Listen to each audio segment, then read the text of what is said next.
Good morning, मेरा नाम सौरभ शर्मा है और आज अपने इलेक्ट्रिसिटी का अगला पार्ट पढ़ने जा रहे हैं।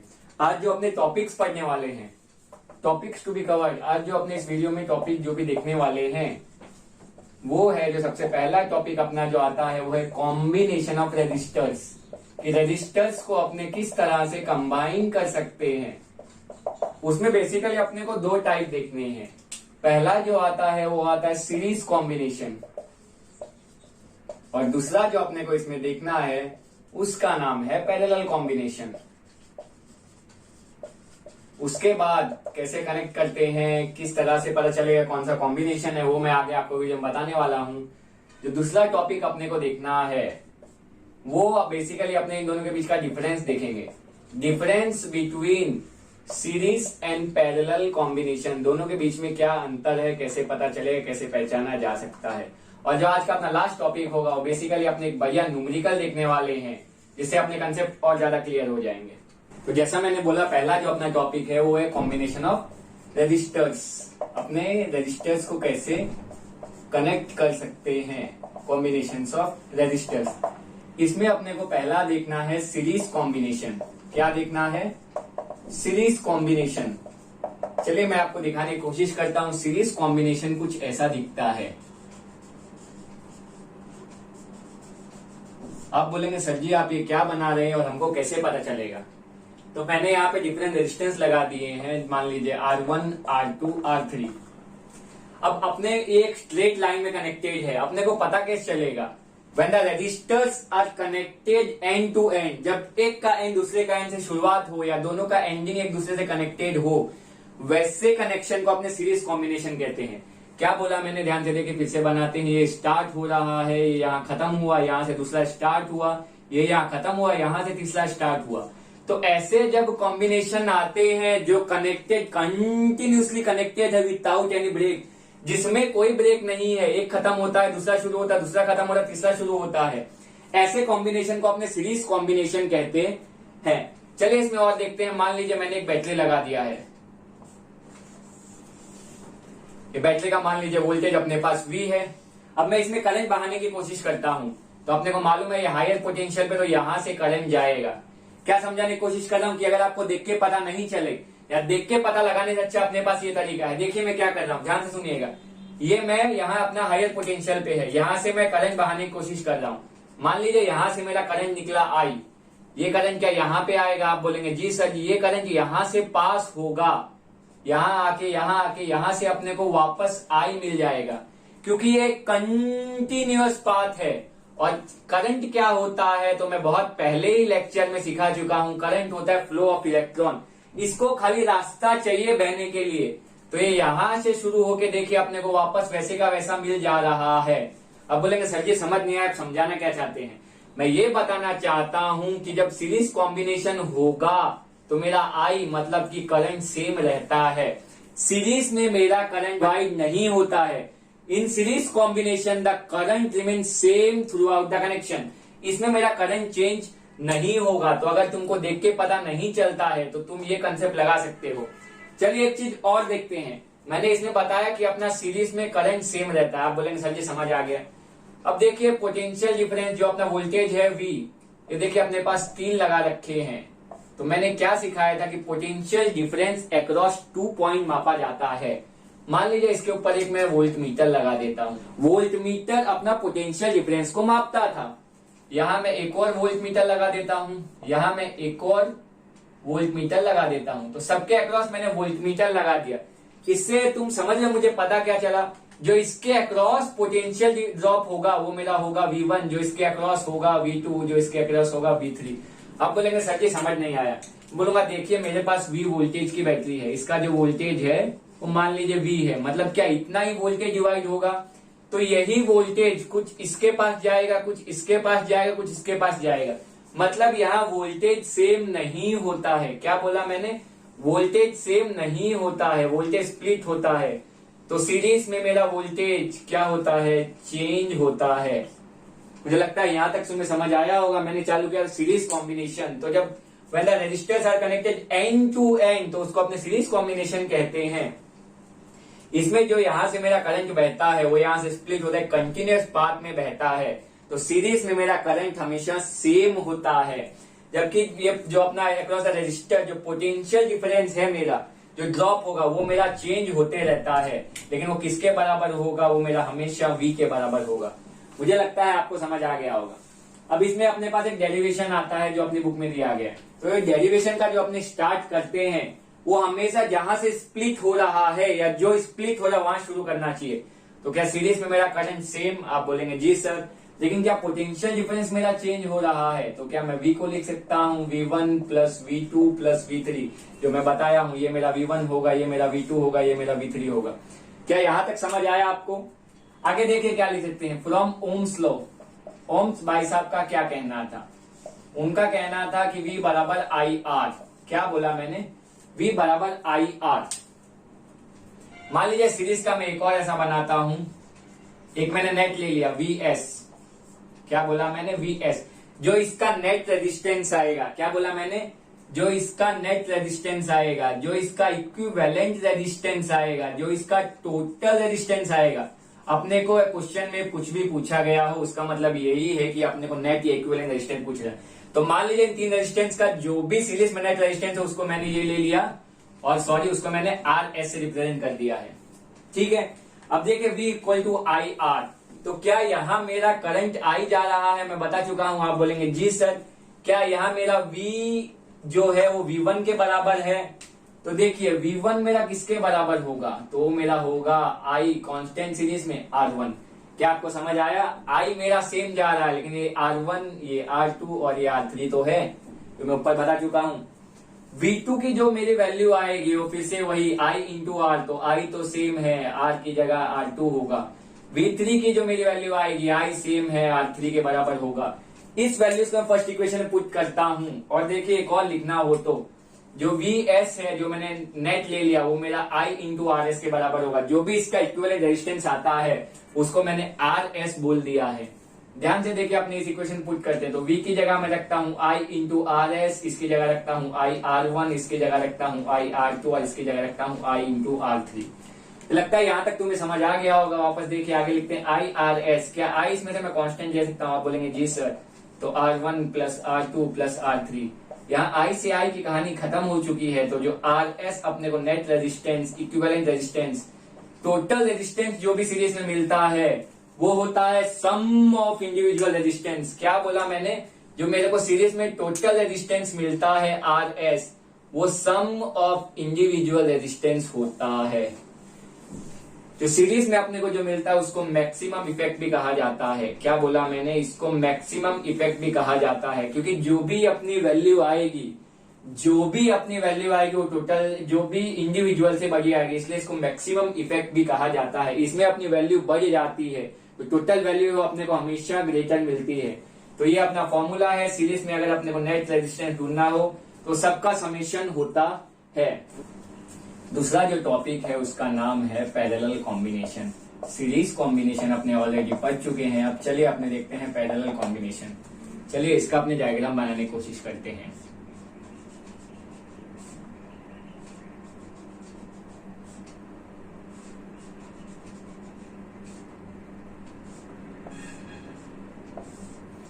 ये मैंने मान लीजिए डायग्राम बनाया, इसमें मैंने 3 रजिस्टर्स लगा दिए, R1, R2 और R3।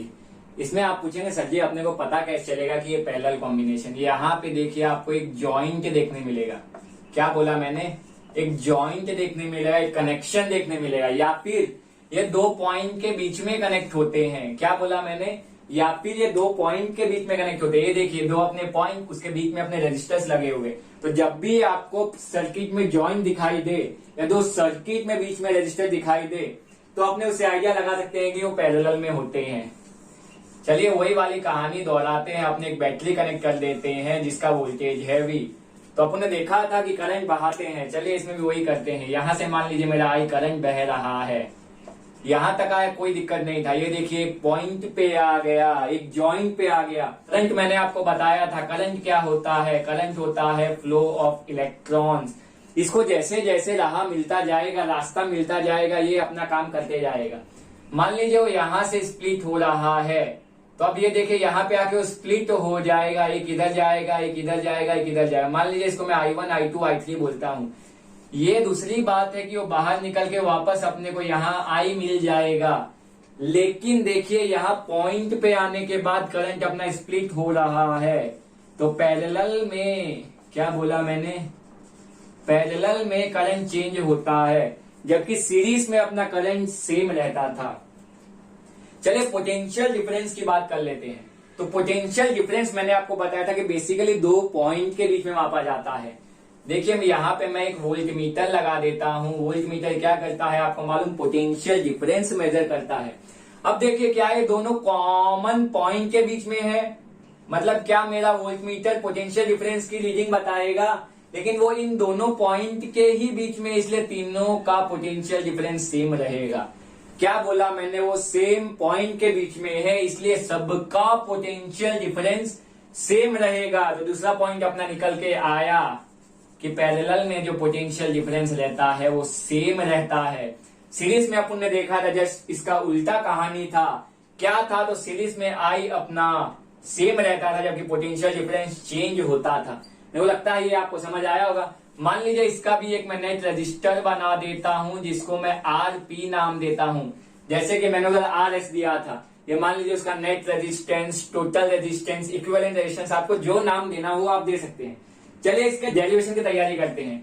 मैंने आपको क्या बताया कि डेरिवेशन कहां से शुरू करना है, जहां से चीजें स्प्लिट हो रही हो, या फिर जहां अपने को स्प्लिटिंग पॉइंट मिलता है, या जो भी बच रहा हो वहां से डेरिवेशन।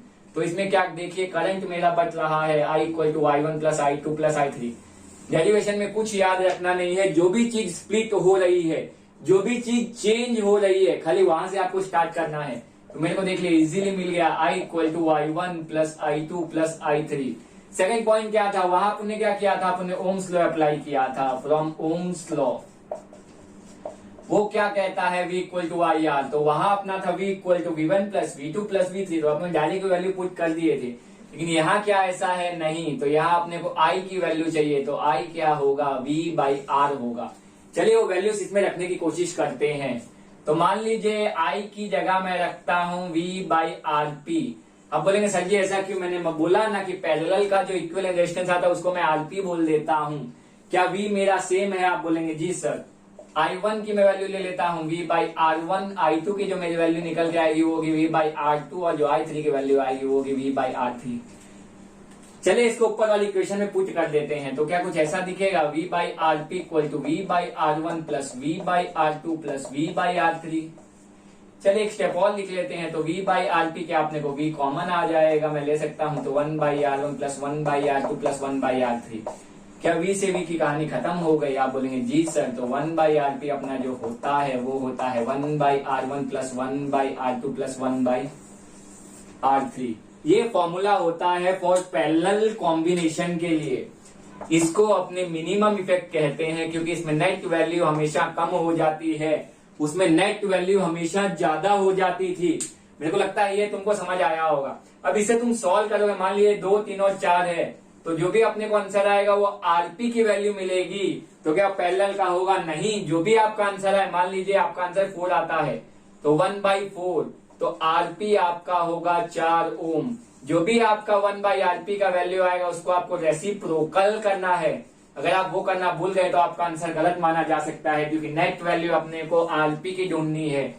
मेरे को लगता है ये कहानी आपको समझ आई होगी। ये अपना पैरेलल कॉम्बिनेशन है, आपको हमेशा एक जॉइंट देखने मिलेगा, कॉमन पॉइंट देखने मिलेगा, और अपना करंट हमेशा चेंज हो जाएगा और पोटेंशियल डिफरेंस सेम रहेगा। जबकि सीरीज में मेरा करंट सेम रहता है और पोटेंशियल डिफरेंस चेंज हो जाता है। ये मेरा पैरेलल के लिए फॉर्मूला था। चलिए अगर देखना हो तो आपको समझ आ ही गया होगा, लेकिन दोनों का डिफरेंस देख लेते हैं, दोनों में क्या डिफरेंस है वो पता चल जाएगा। Difference between series and parallel, ऐसे कुछ खास डिफरेंस है नहीं, पर आपको मालूम ही है, जो मैं ऑलरेडी बता चुका हूं। मान लीजिए सीरीज अपने पास है और पैरेलल कॉम्बिनेशन अपने पास है।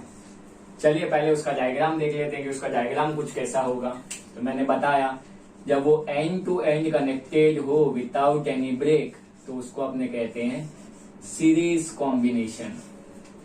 चलिए अपने पैरेलल में आ जाते हैं। तो पैरेलल में आपको मालूम ही है, पैरेलल भी अपने ऑलरेडी देख चुके हैं कि एक जॉइंट आएगा, जॉइंट से आने के बाद वो स्प्लिट हो जाएंगे। एक जॉइंट आएगा, जॉइंट से आने के बाद वो स्प्लिट हो जाएंगे, तो उसको अपने कहते हैं पैरेलल कॉम्बिनेशन।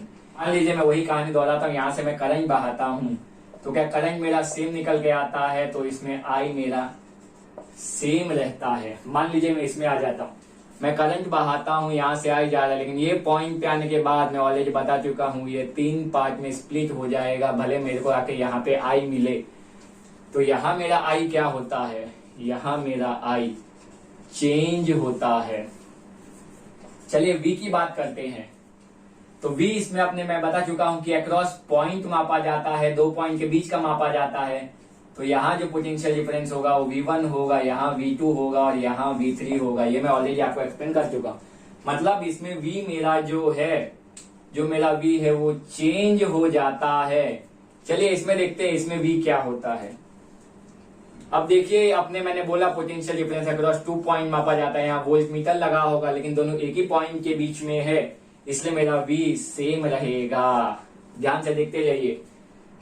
तीसरा पॉइंट अपने देख सकते हैं उसका फॉर्मूला क्या होता है। अगर मेरे को net resistance, equivalent resistance, total resistance जो भी नाम दे दिया है ढूंढना हो तो सीरीज में अपने ऑलरेडी डिराइव कर चुके हैं। RS क्या होता है तो आपको मालूम है सर जी, आप बोलेंगे R1 plus R2 plus R3। चलिए इसका देख लेते हैं 4 नंबर का, पैरेलल का। पैरेलल का मैंने आपको क्या बताया है, तो आप बोलेंगे सर जी 1/RP अपने को मिलता है, जो कि मिलता है 1/R1 plus 1/R2 plus 1/R3। ये नेट रेजिस्टेंस, टोटल रेजिस्टेंस जो आप बोलना चाहें बोल सकते हैं। अगर चाहे तो इसमें एक पॉइंट और लिख सकते हैं जो मैंने आपको बताया। सीरीज को क्या कहा जाता है, इसको बेसिकली मैक्सिमम इफेक्ट कहा जाता है, क्योंकि जो नेट आता है वो हमेशा टोटल से ज्यादा होता है।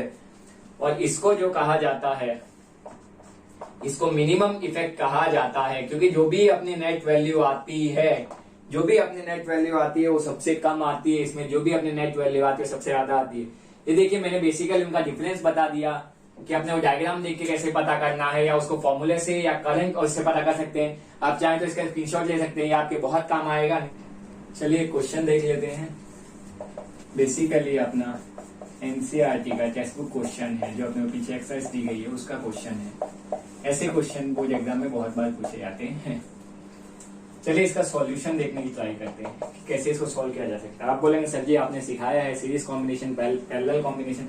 चलिए सबसे पहले मैं इसको सीरीज में कनेक्ट करने की कोशिश करता हूँ। क्या बोला मैंने, सबसे पहले मैं इसको सीरीज में कनेक्ट करने की कोशिश करता हूँ। 3 रजिस्टर है अपने पास, सबका रेजिस्टेंस अपने को दे दिया गया है 6 ओम। यहाँ से करंट फ्लो होगा, R1 R2 R3 बोल सकते हैं आप। इसका है 6 ओम, इसका है 6 ओम, इसका है 6 ओम। चलिए इसका RS ढूंढ लेते हैं। क्या होता है RS, net resistance equivalent resistance, जो कि क्या होगा R1 plus R2 plus R3, मतलब 6 प्लस 6 प्लस 6। जो अपने को RS मिलेगा, क्या बोला मैंने, जो अपने को RS मिलेगा वो अपने को मिलेगा 18 ओम। अपने को चाहिए क्या था, अपने को तो 9 ओम या फिर 4 ओम चाहिए था। तो क्या आपने को ऐसा कुछ मिला, आप बोलेंगे नहीं सर। चलिए इसको पैरेलल में कनेक्ट करके देख लेते हैं कि पैरेलल में से अपने को मिल सकता है क्या। चलिए सर्किट बनाते हैं।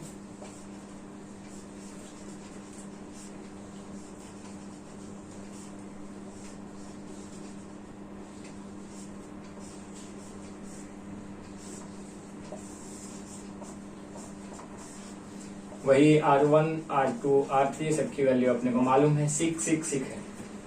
चलिए अब अपने पैरेलल कॉम्बिनेशन इसकी अपने वैल्यू ढूंढने की कोशिश करते हैं। तो अपने को पैरेलल का फॉर्मूला मालूम है, आप बोलेंगे जी सर अपने को मालूम है 1/RP होता है 1/R1 plus 1/R2 plus 1/R3। बोलूंगा बिल्कुल सही। तो क्या 1/6 प्लस 1/6 प्लस 1/6, तो ये अपने को मिलेगा 3/6 विच इज इक्वल टू 1/2।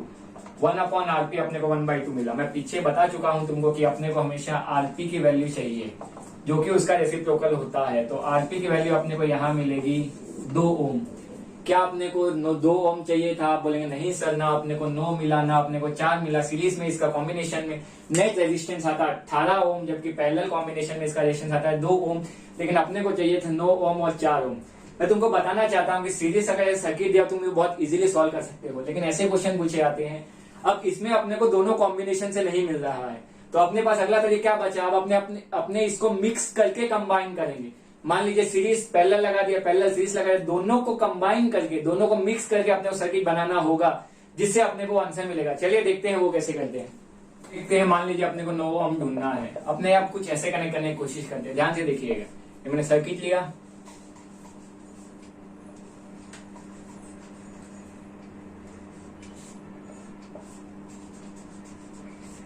आप बोलेंगे सर जी आपने ये क्या किया, मैं बोलूंगा तुम समझ पा रहे होगे। यहाँ पे मान लीजिए मैं फिर से एक बैटरी लगा देता हूँ, यहाँ से करंट आ रहा है, ये पॉइंट पे आके स्प्लिट हो जा रहा है, बहुत बढ़िया, आप समझ गए होंगे ये दोनों पैरेलल में है। यहाँ से वो करंट कंटिन्यूसली वापस फ्लो कर रहा है, आप समझ गए होंगे, उसके बाद सीरीज में है। ध्यान से देखिए, इसको मैं R1 नाम देता हूँ, इसको मैं R2 नाम देता हूँ, इसको मैं R3 नाम देता हूँ, सबकी वैल्यू अपने पास 6 है। चलिए पहले इन दोनों को सॉल्व करते हैं R12।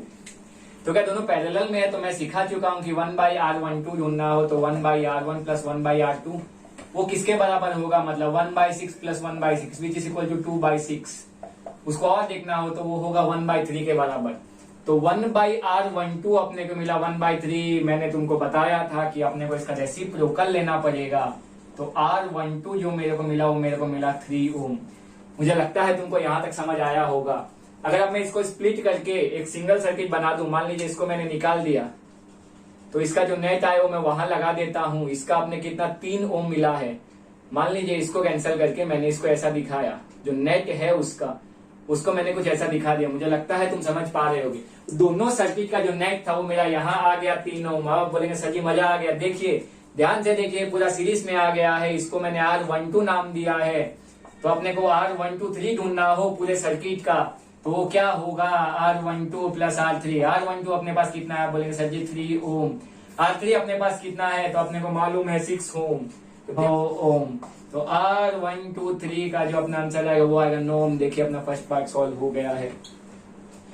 दो पैरेलल में एक सीरीज में जब अपने को लगाया, मिक्स कॉम्बिनेशन जब अपने किया, तो अपने को पहला पार्ट मिल गया जिसका आंसर आएगा 9 ओम। चलिए इसका आखिरी पार्ट देख लेते हैं जिसमें अपने को आंसर चाहिए 4 ओम। अब अपने क्या किया था, अपने पास 3 ही है, अपने 2 पैरेलल में लगाए थे जबकि एक सीरीज में लगाया था। चलिए अब उसका थोड़ा उल्टा कहानी करके देखते हैं। मान लीजिए ये 2 सीरीज में लगा देता हूं मैं। क्या बोला मैंने, मान लीजिए 2 सीरीज में लगा देता हूं मैं और एक उसके पैरेलल में लगा देता हूं मैं। तो कुछ ऐसा अपना सर्किट डायग्राम होगा। यहां से जो मेरा होगा, मान लीजिए मैंने बैटरी कनेक्ट की, ये पॉइंट से मेरा बैटरी कनेक्टेड होगा। कैसे पता चलेगा, तो देखिए यहाँ पे आएगा करंट मान लीजिए मैं बहाता हूँ, यहाँ से करंट जाएगा तो करंट यहाँ पे आगे स्प्लिट होगा। यहाँ जो भी होगा, लेकिन क्या इन दोनों में सेम होगा, यहाँ से 2 स्प्लिट होगा। तो जो करंट स्प्लिट होता है, जहाँ करंट सेम रहता है वो सीरीज में होता है। यहाँ देखिए करंट सेम जाएगा, जितना भी जाएगा वहां करंट स्प्लिट हो रहा है, इसलिए वो पैरेलल में है। ये डायग्राम थोड़ा टफ है, पर आप थोड़ा प्रैक्टिस करेंगे ऐसे क्वेश्चन की तो आपको समझ आ जाएगा। अब देखिए फिर से नाम दे देते हैं। इसको मान लीजिए R1 दिया, इसको मान लीजिए R2 दिया, इसको मान लीजिए R3 दिया। अब मैं R2 और R3 को सॉल्व करने की कोशिश करता हूँ। क्या बोला मैंने, मैं R23 को सॉल्व करने की कोशिश करता हूँ। तो मेरे को ढूंढना है R23। तो क्या दोनों सीरीज में, आप बोलेंगे जी सर जी, तो वो क्या होगा R2 प्लस R3, इसका क्या होगा 6 प्लस 6 मतलब 12 ओम। R23 की वैल्यू मेरे को मिल गई 12 ओम। तो फिर से अगर मैं चाहूं तो जैसे मैंने पहले आपको दिखाया था, इसको मैं निकाल के, इसको मैं पूरे को निकाल के खाली एक कनेक्ट कर सकता हूं कुछ ऐसा, जिसको मैं क्या नाम दे दूंगा, जिसको मैं नाम दे दूंगा R23। मुझे लगता है आपको समझ आया होगा। अब देखिए क्या ये दोनों पैरेलल में यहाँ करंट स्प्लिट हो रहा है। आप बोलेंगे जी सर, तो फिर से मैं ढूंढने की कोशिश करता हूँ R123। क्या R123 होगा, नहीं, 1/R123, क्योंकि कनेक्शन अपने को पैरेलल में है। तो अपने को मालूम है उसका फॉर्मूला क्या होता है, 1/R1 प्लस 1/R23। 1/R1 कितना है अपने को मालूम है 6 ओम है। 1/R23 कितना है अपने को मालूम है 12 ओम है। जब इसका एलसीएम लेंगे तो 2 प्लस 1/12, ये क्या मिला अपने को 1/R123। वो किसके बराबर आएगा, मतलब 3/12 विच इज इक्वल टू 1/4। क्या मिला ये अपने को R123। मैं बहुत बार बता चुका हूं कि इसका रेसिप्रोकल लेंगे तो मिलेगा R123, अपने को मिलेगा 4 ओम। देखिए क्या अपने को मिल गया। मुझे लगता है ये सब तुमको समझ आया होगा। ये एनसीईआरटी टेक्स्ट बुक का क्वेश्चन एक बहुत बढ़िया क्वेश्चन है। आप ऐसे क्वेश्चन कर सकते हैं। आपको सर्किट डायग्राम सॉल्व करना मैंने सिखा दिया है। कब करंट स्प्लिट होता है आपको नेट रेजिस्टेंस निकाल सकते हैं, ऐसे मैंने निकाला। बहुत बार अगर ऐसे क्वेश्चन दिए हो तो अपने को उसको अरेंजमेंट करना पड़ता है। कभी खाली सीरीज में मिल जाता है, कभी पैरेलल में मिल जाता है, कभी अपने को मिक्स कॉम्बिनेशन बनाने पड़ते हैं। जैसे 9 के लिए मैंने क्या किया था, 2 पैरेलल 1 सीरीज। 4 के लिए मैंने क्या किया, 2 सीरीज 1 पैरेलल। तो ऐसे कॉम्बिनेशन करके आपको आंसर मिल सकते हैं। आज का वीडियो यही समाप्त करते हैं। अगर आपको वीडियो पसंद आए तो आप मुझे लाइक कर सकते हैं। ऐसे ही और वीडियोस के लिए आप मुझे सब्सक्राइब कर सकते हैं। अगर आपको कोई डाउट है कोई भी टॉपिक में तो आप मुझे कमेंट करके पूछ सकते हैं। Thanks for watching.